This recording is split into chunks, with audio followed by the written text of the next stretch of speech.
The broadcast is now starting. All attendees are in listen-only mode.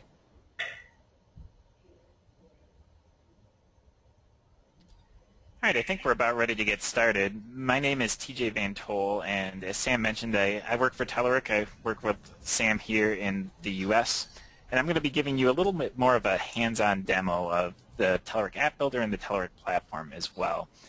And I wanted to start with a few reminders. The first is that we will be recording these sessions that we're having today, so in case you need to drop off or you need to show it to other people who may be attending the hackathon, we'll provide those for you. And then the other is, if you do have any questions, make sure to ask them through the GoToWebinar interface, and we'll spend some time at the end of this answering any of those questions that you may have. So to get started, the screen you're looking at here in my browser window is the login for the Telerik platform. And I get to this just by going to platform.telerik.com, which will redirect me here. And as Sam mentioned, you need a Telerik platform account to actually log in. So I'm going to go ahead and go through the sign-up process really quickly. It's really straightforward. And pick a password and launch it up. Now what this is going to do is launch you into the Telerik platform, and it's going to bring you into what we call the quick start tutorial, or a guided tutorial that will help you build an app. And in this case, it's going to be a photo manager app, an app that you can use to take pictures and show it on your device. And that's what you're seeing on this sidebar here. And for a true hands-on experience, I would actually encourage anyone that's participating in the hackathon to go through this. You get to build this app that's showing here, and it kind of teaches your way around the interface. It shows you how to integrate into our back-end services solution and quite a bit more. And it only takes about 15-30 minutes to get started with. So for now, I'm just going to go ahead and close this out, and it's going to remind me where I can access these tutorials at a later date. Now what you're seeing here is the AppBuilder interface. And AppBuilder, I like to think of AppBuilder as a set of power tools for Cordova. It does a lot of things related to Cordova apps.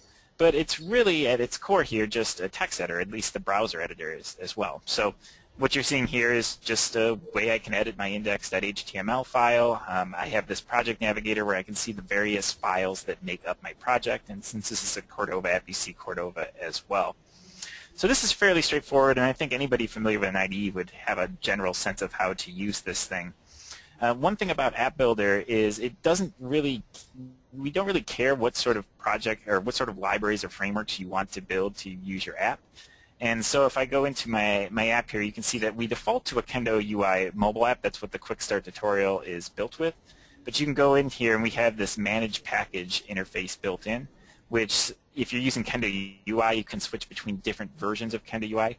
But you can also head over to Bower if you wanted to bring in jQuery or Bootstrap or a framework like Ionic. You could do so from here and use those to build your apps as well. Now the real fun for AppBuilder comes from these menus up here, and Sam showed this a little bit during his presentation, but I wanted to show you a little bit of how these things work. So the Run menu is a good place to start, and we have this build option, but we're going to start with the simulators here, and I'll jump right into the iPhone 5 simulator, which will load up here. And as is, this app is completely blank, so I'm seeing absolutely nothing. But if I dock this thing over, let's say I grab some code to toss in my view here, say I want to show a header as part of my app, and give it a title, and try to spell correctly. As soon as I save this file, it's going to be automatically reflected in the simulator here, and that'll continue to work as you develop on your app. So this works really well if you have like a multi-monitor setup and you want to just constantly check your code as you're working. And so you can do other things like if you want to play with flipping these devices, or if you have an app that uses geolocation, if you're using the Cordova geolocation APIs, you can say, I want to see how it behaves when I'm standing in Sofia, or I'm standing in London or Detroit, or whatever the case may be. You can play with those, play with heading, speed, and these map up to the various variables that are present in the geolocation Cordova API. You also have the network here as well. This is a pretty handy thing to test if offline performance or offline capabilities are important to your app. You want to see how they handle when they go offline. It's a pretty easy way to mock that sort of thing and to turn it on and off and see what happens. But kind of the big benefit of the simulator to me is that it provides a lot of mocks of Cordova features as well. So let's say you want to use the device's camera, for instance. If you run that in the simulator will actually give you a file prompt to give you an opportunity to mock that call directly in the simulator. Because if you were to try to run that app in the browser has no idea what Cordova is, so it just completely fails. The simulator gives you an easy way to test those sorts of calls. And that's the iPhone simulator, but we have simulators that kind of mock other devices, Android, Windows Phone as well. And they're pretty convenient to use during development when you're getting started. But no matter how good the simulator is, at some point you're going to need to test your code on real devices. Things always run a little bit differently when you're on the real deal. And that's kind of what this build menu is all about. And you can see here we support Android, iOS, and Windows Phone. Now for each of these options you'll have two choices to choose between here. You have the ability to deploy to the companion apps, which Sam showed earlier, but basically they're apps that you download and install from the App Store on your device, so the iOS App Store, Google Play, Windows Phone Store. You install those on your device, and performing a build of this type will give you a QR code that you can scan to load your app in that companion app, and I'll show that in a second. And then your other option is an app package, which is actually going to build a true app, so a .apk file for Android, a .ipa for iOS, or a .xap for Windows Phone. And so for this, I'm just going to go ahead and build just with a companion app for Android. And we'll see how good I am at scanning a QR code while I do my talk here. Hopefully this will work all right. I've had issues getting my iOS simulator to work with this sort of thing. And so I'm going to drag this over. This is a little piece of software I have to reflect my Android device on my screen.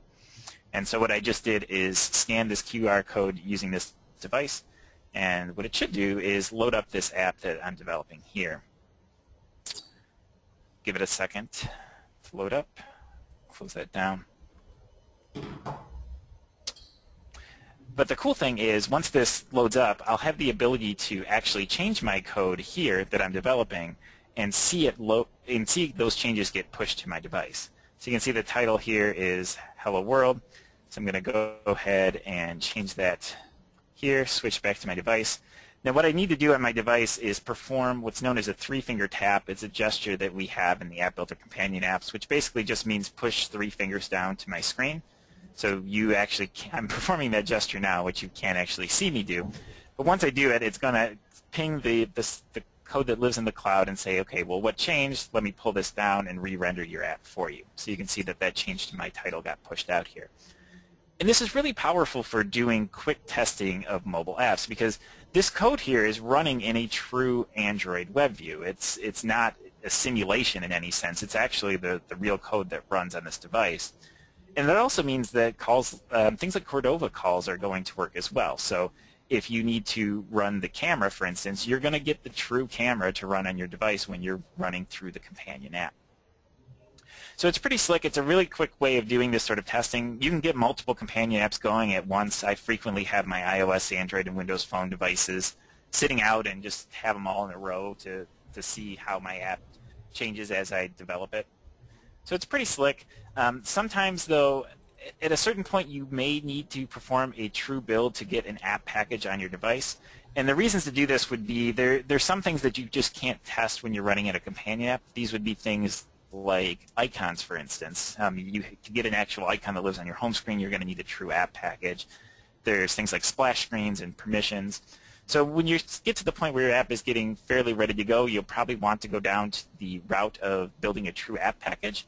And this does come with some criteria or some initial steps that you need to do to make this sort of thing possible. Android's actually not bad. I could just go ahead and pick app package and deploy it to my device pretty easy.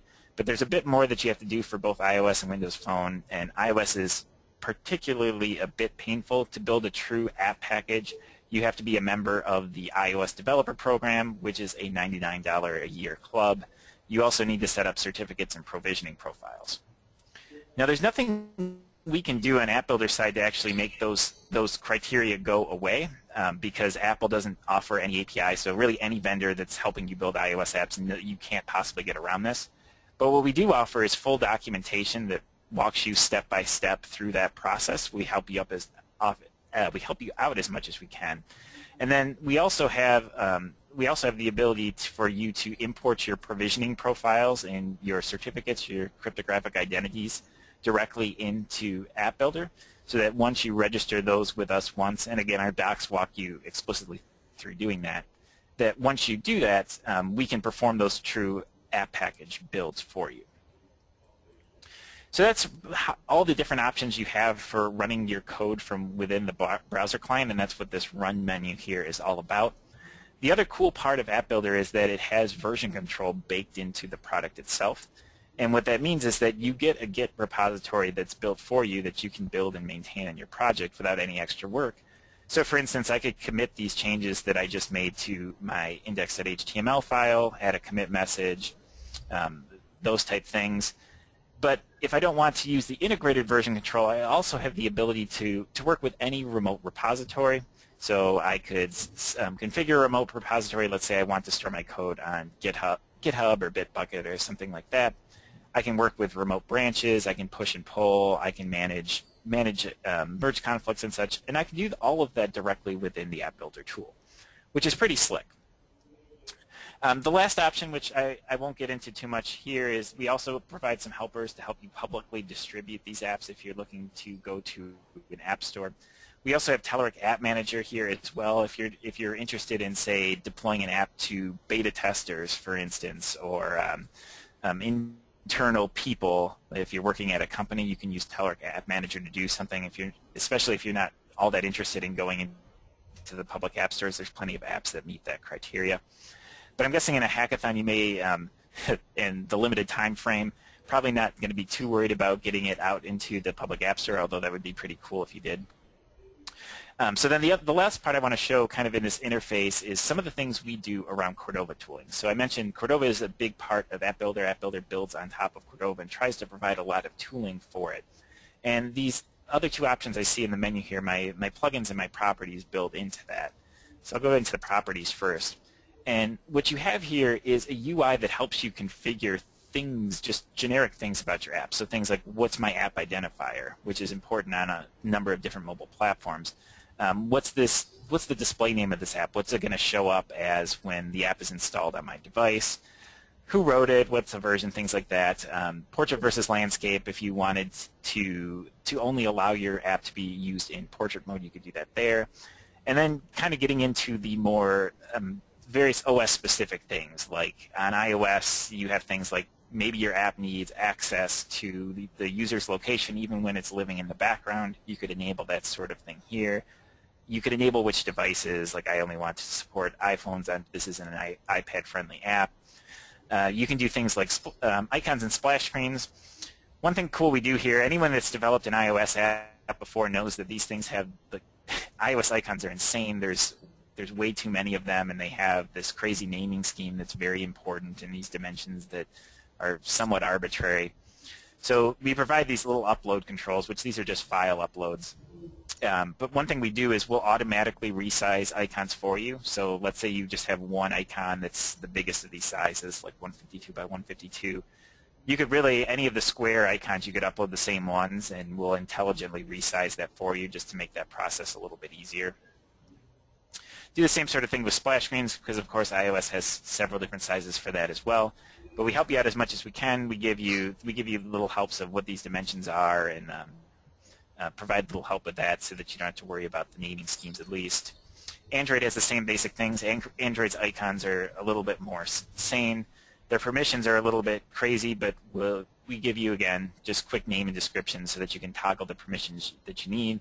Especially some Android users get a little bit wary when your app asks for basically access to everything just from your simple app.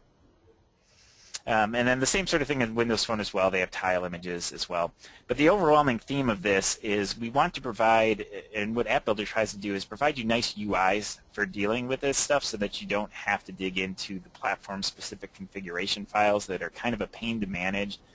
And unless you're very familiar with all of these three native stacks, these GUIs help a lot to mess with those configuration files that otherwise you'd have to really dive into. But if you do need to dig at those files, we do expose them. So you can go into this edit configuration file and see, get into the real nitty-gritty. Like if you need to mess with your config.xml on iOS, you can do that, and we'll save it and respect it and build your project with it.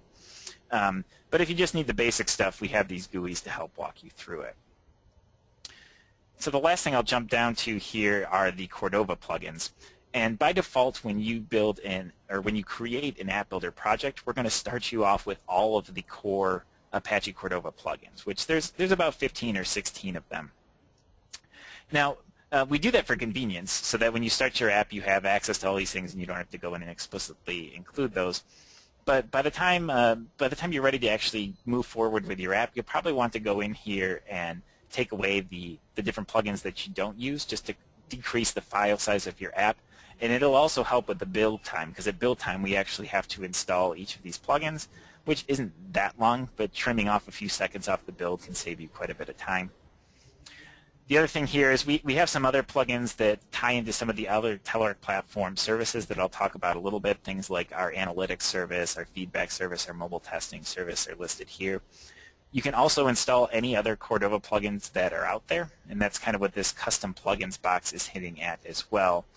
So to find those, you can go to plugins.cordova.io, which it's the Apache Cordova plugins registry, which has, I think, something like 300 plugins listed.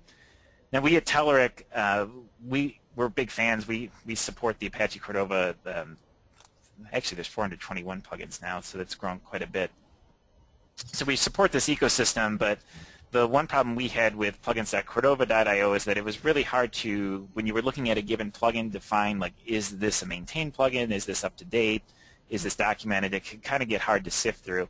So we created this verified plugins marketplace, which is a list of plugins that we've basically curated. We've tested, we've added documentation, we've added a bunch of stuff to it so that you can actually feel confident when you use these things that they're going to work, and you have a place to go to if something doesn't work well.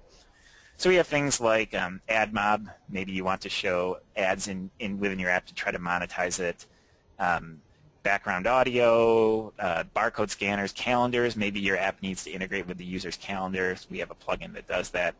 And we have about 30 of these now. And we also have this area where you can suggest a plugin. Maybe there's some native access you wish you could have from your Cordova app, but no one has created it yet. Just go ahead and jump in here and suggest it, and we'll see what we can do. Especially if we get a number of requests, we'll go ahead and try to make that sort of thing available. So that's most of what there is to App Builder. Now, Sam mentioned there was a number of other clients. We have clients for Visual Studio. We have some little helpers in Sublime Text. We have a full CLI behind this.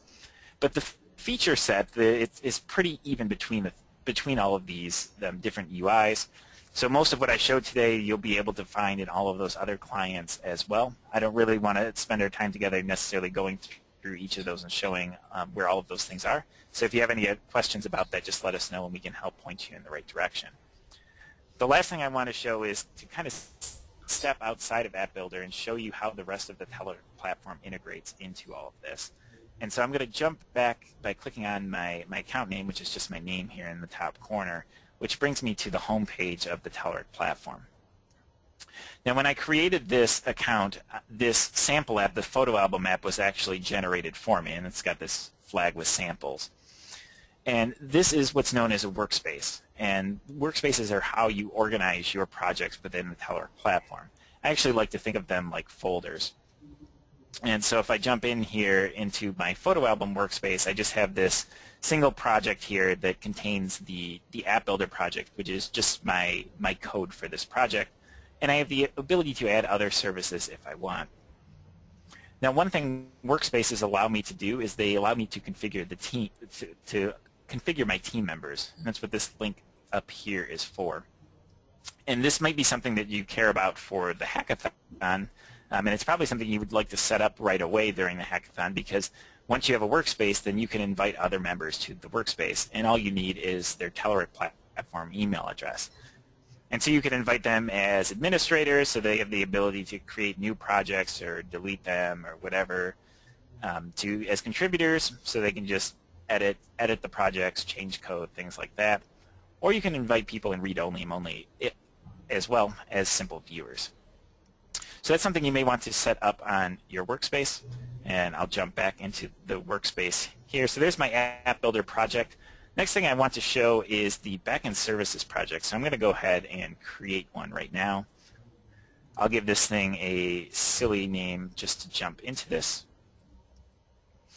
And our backend services project does a number of things. Sam went over a bunch of them, but I want to show how those things actually relate to what you see on the screen here. And so when I get in here, my various options are in this sidebar here. The first and probably the most used option within backend services is types, which I like to think of really as tables in a more traditional relational database. Because what you can do with types is, say I wanted to create a content type here, which I like to think of as just creating a table. And when this loads, I'll have the ability to configure different columns here. So a few of these fields are created for me, things like ID, the created by date, things like that. But I can also add other fields, like maybe I need my table to store numbers or dates or files or even geopoints or relations. You can build relational matching relationships in this structure as well. But what's cool is that once you create this content type, and I'm going to switch over to our documentation here, what the backend services actually does for you is creates a full REST API. And actually, I want to go to the API reference here. So that, let's say you created a books content type, and you wanted to create a new book. Well, we already have an API for you. You just call api.everlive.com, the version number of the API, your API key, and your content type, and you're good to go. And you already have the basic CRUD operations. You can add new items to your content type. You can read existing ones, update, delete, all of those type of things. We also have SDKs. So we have SDKs for JavaScript, for, say, hybrid apps, also for .NET and the native platforms as well, that you can use to read this data as well. So for instance, if I had a book content type and I just wanted to read it, I could import the JavaScript SDK, and I have a simple method, just a get method that I can use to retrieve it, and I get all of that for free. I don't have to worry about spinning up some database server, writing an API for it. I get all of that behavior for free, which can be really handy in, say, a hackathon setting where you need to get your code up and running very quickly. So that's content types. We also allow you to store files with us. Files is just a way that you can upload arbitrary files, which can be handy. Actually, the Quick Start tutorial uses this as well. It uses this to store photos. So if you just need a quick place to dump files within your app, you can use the files content type to do that as well. Users is perhaps the most comprehensive or the most powerful option that the backend services offers. And backend services just basically gives you a complete workflow for dealing with user management. And that goes from building, say, if you need to register users within your app, or you need to have a login screen complete with password reset functionality. You can build that all with the backend services, and you can do all of that within a few minutes. And so the same REST API I showed earlier, there's this entire section for users. So let's say you need to build a means of registering users within your app. Well, you can just grab the JavaScript SDK and call the register method, el.users.register, pass the information, the name and the email address, and you have a user that you can use and manage. You can also do things to switch back to the API here, like if you need to build in functionality for the users to change their passwords, if you need to build social auth, these are all things that the backend services makes possible and relatively easy. So if you're interested in this, I'd recommend just perusing the docs or even just playing around with it. It's docs.telerik.com/platform/backend services. So that's users. To build on top of users, we have this concept of roles as well. And I like to think of this in terms of maybe you have an app where you have different permission models. So you have an admin user that has more rights than your basic user. Roles makes that sort of thing possible. The push option here is for push notifications. So if you go into the settings here and tell us about your app, there's certain things that you have to register with us, then you have the ability to send push notifications directly from this UI. And this is, again, another thing that we have pretty comprehensive documentation on how to do all these things. So we tell you how to set up your devices, initialize what you need to do to get this up and running. So it's a good thing to read through as well if you're interested in sending push notifications from your app. And then the last thing I'll jump into is this email setting. I mentioned earlier that we make user management quite easy with backend services, and one of the services we actually provide is we'll send out some of these templated emails for you. Like when someone registers, if you want them to receive a quick confirmation email, that can be fairly tricky to implement on your own, but we basically make it just a quick thing that you can send out from our backend services. You can edit the email. Here's what the generic starting point is. But you can edit that to kind of meet whatever needs you may have.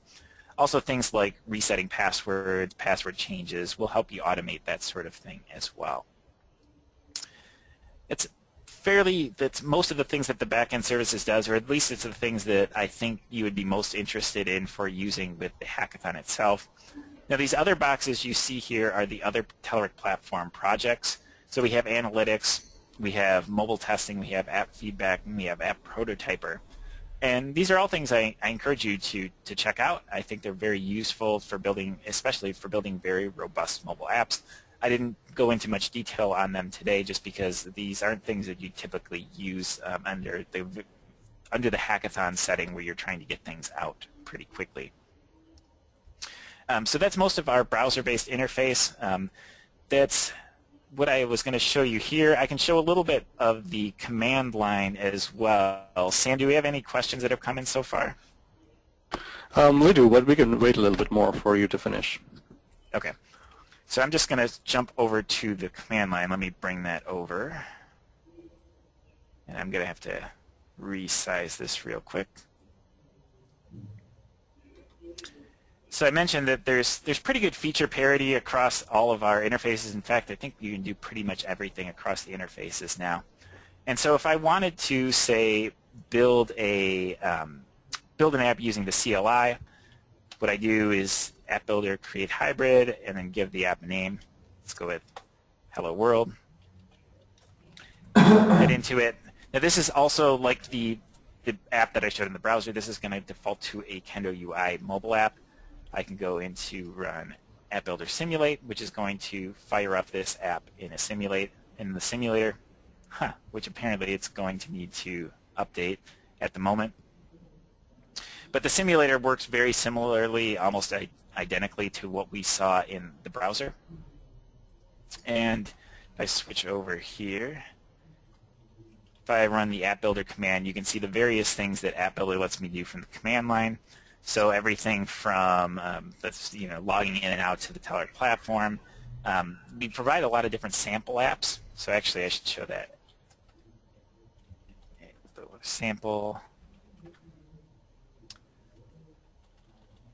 And I think I can get a list showing here.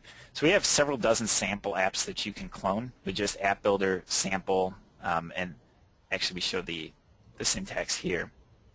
And these are great if you just want to see how a simple API works. Like maybe you want to know how flashlights work in Cordova apps, because that's something you can totally do.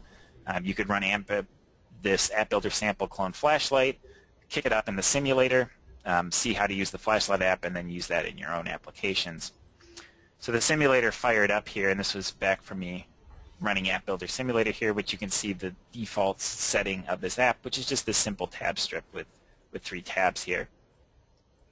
But one thing cool is that if I open the DevTools here, that the simulator is built on CEF, the Chromium Embedded Framework, which means I have access to the full DevTools in order to debug this simulated app. So I can inspect elements in this app. I have full access to the console. I have my performance tuning I can do here. I can run profiles, all of this. And this just works even within the context of this hybrid app. And like the simulator we saw in the browser, this app is going to simulate all of my Cordova calls. If I need to make it call off to the camera, I'll get a file picker in here.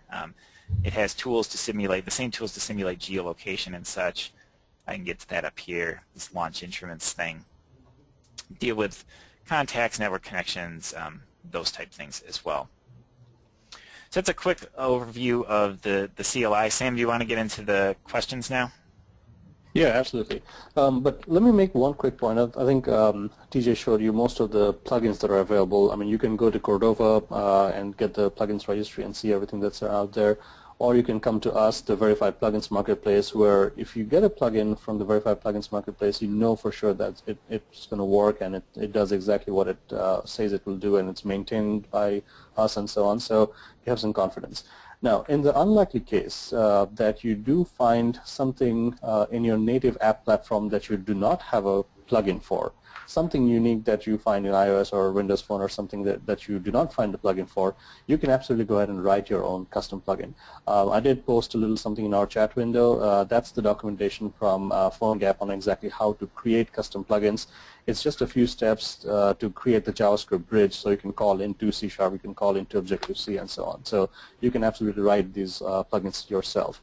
The one caveat I will mention is all of the plugins that you see, which are the Cordova core plugins, they will work on the App Builder companion app and the simulators. But any of these custom ones will actually not work in the simulators because they're just not meant to. So for those, you'll actually have to deploy them natively as app packages to your devices. So there was one question here from, I'm hoping I'm pronouncing this name right, Alien Nikolov.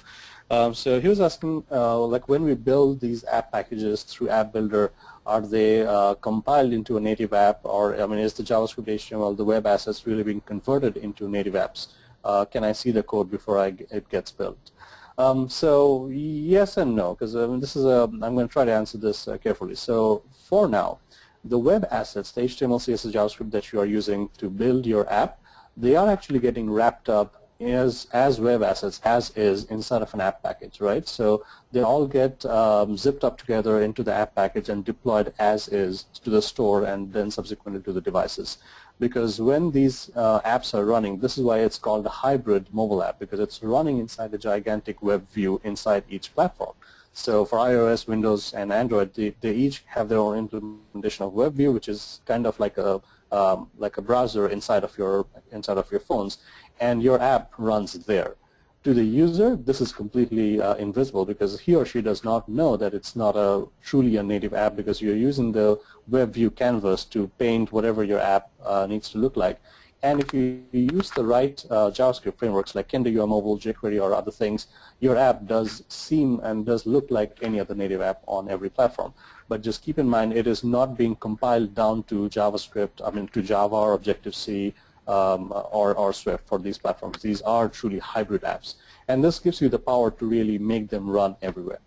Now, the reason why I'm saying this, it's a yes and no answer is, this is not something you guys would want to do right now or at the hackathon, but this is something that we actually have something cooking that's coming in January of this year or early next year. It's something we call native script, where it does exactly what Ian or Alien was referring to here. You can actually write your code in JavaScript. You say in JavaScript, here's my list box, here's my data, just go ahead and bind it to it. Behind the scenes, when we compile your app down, we can make it a native list box control on iOS, Android, and Windows. We can actually compile it down to the native bits running on each platform. So that's coming. I mean, you can sign up to be an insider and play with NativeScript right now, but it's not out in production yet. It's coming early next year. So just know the differences right now. What you guys are doing with App Builder is truly a hybrid cross-platform mobile app. In early next year, you will actually be able to write true native applications with JavaScript, which is something we are very excited about. All right. Yeah, and that was a pretty good No, go ahead. I was just going to add one thing, Sam, and you mentioned the JavaScript bridge, and really what makes all of this possible is all of the native mobile platforms expose this bridge that says when you're running JavaScript code in a web app, you can actually access true native code. And so what Cordova plugins are doing are just basically tying into that bridge and saying, okay, well, let's just provide some API that maps to the camera API on iOS and then also any other number of platforms. And that's what makes all of that possible. But like Sam said, any arbitrary API that exists on any of these platforms, it's accessible. You can get at it. The only question is it's going to be a lot easier if someone's already written a plugin for it. Otherwise, you'll have to dig in and do it yourself or ask if someone else can do it for you. Yep. All right. So Alien had another question. I'm not sure I completely understand it. Maybe TJ, you can explain this a little bit more. So the second question was, is it possible to assign triggers for notification and emails? And I think what he's referring to is our email flow logic in backend services or some of the notifications. Can you expand on the email flow or maybe tell us a little bit more about it? So the email flow is basically by default we'll send those emails for you. So we'll send the registration email. We'll send there's APIs for like the change password and stuff, and that's stuff you can configure. And I think that his question is like, is that something that you can? There's an API that says go ahead and send this email, and I'm actually not positive about that. I can look in the documentation. I think it is. I know it's possible for push notifications. For push notifications, there's like APIs that you can do that sort of thing with. But I don't know for the emails, and that's something I'd have to dig into. That's something I personally haven't done. I don't know if you know, Sam. No, actually, I'll have to do the same digging in. But in the chat window, I did post my email. So, I mean, Ilian, if you have a more targeted question, please feel free to reach out to us, and we'll try to look that up for you. I mean, in terms of push notifications, I mean, the triggers that you have is really all of the things that you can trigger from the backend services, like your cross-platform push notifications, a broadcast to everybody, or maybe you just want to do iOS or Android. Those are all actually accessible as a REST API endpoint. So you could, in theory, build a little console app for yourself, and you could sit on your desk and fire up a push notification from your local machine that goes to our backend, and then the backend actually does trigger the whole push notification to everybody. So if that's an answer. Yeah, and actually, I've just found it in the doc. You can do the same thing with emails. So there's a REST API for you have your email template, and there's a send method that you can call as part of that API. And if you post to it, you can configure, say, recipients, which is just an array, and send that information out. And you can even, looks like, sub in some variables as well. So you could build the same sort of UI that Sam was referring to for push notifications. You could build that same sort of thing with emails as well. Yeah, perfect. Let's see. I don't think I have any other questions. Alien did thank us. Thank you, teacher, for the answers. But I think that's all. Yep, I think that's all we have. So as I mentioned before, we're going to have these videos up and have them available with recordings if you want to refer back to this or if you want to share with anybody else. And we look forward to seeing you at the hackathon. Yep, and I mean, like I said, several of us are going to be there. It's going to be a lot of fun. 2.5 days of just all-out coding and great prizes, right? So we'll all shoot for that. Yep. All right, TJ, is that all from us? Yep, that's all I have. So. All right, so thank you guys. Thank you all of you who spent the time with us, and hopefully this was a nice overview and helpful overview into how to use some of these features of AppBuilder and backend services. And hopefully now you have the tools, you can play with it, you can be a little more comfortable using these things before you come into the hackathon so you can hit the ground running.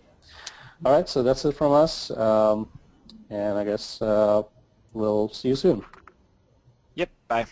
Bye now.